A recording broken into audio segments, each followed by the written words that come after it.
France Info. 16h, 20h. Aurélien Eckart. La première université française classée 37e dans le classement de Shanghai des meilleures universités du monde, un classement dans lequel la France a bien du mal à briller. On vous explique pourquoi dans un instant. Notre invité est très critique aussi sur ce classement, l'enseignant et chercheur Hugo Harari Kermadec. D'abord l'info à 17h10, Augustin arrivé. 700 hectares brûlés dans l'Aude, l'incendie est fixé, plus de 500 pompiers toujours mobilisés. Ils sont presque autant à Cébazan dans l'Hérault où le vent s'est renforcé aujourd'hui. Près de 300 hectares détruits là-bas. Dans ce même département, la préfecture a décidé d'interdire ce soir tous les feux d'artifice prévus pour les fêtes du 15 août, sauf ceux tirés depuis la mer.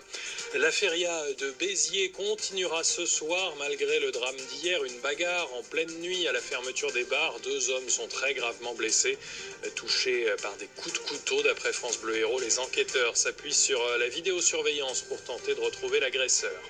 Emmanuel Macron suggère aux maires de France de rebaptiser certaines rues, places ou monuments avec les noms des combattants africains de la libération.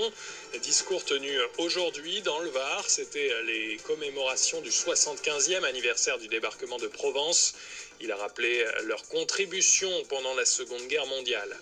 Le navire humanitaire Open Arms se rapproche de Lampedusa. Le président du Conseil italien dit avoir reçu l'engagement de la France et de 5 autres pays européens pour accueillir les migrants qui se trouvent à bord. Ils sont 147 hommes et femmes sauvés de la noyade en Méditerranée. Pour l'instant, pas de solution pour l'autre bateau, l'Ocean Viking, et ses 356 naufragés. Le 3e tour qualificatif pour la Ligue Europa de football. Ce soir, il y aura le match retour entre Strasbourg et les Bulgares de Plovdiv. Les Alsaciens ont 2 avantages. Ils jouent à domicile et ils ont un but d'avance après le match aller. Ça commencera à 20h30. France Info. C'est une tradition.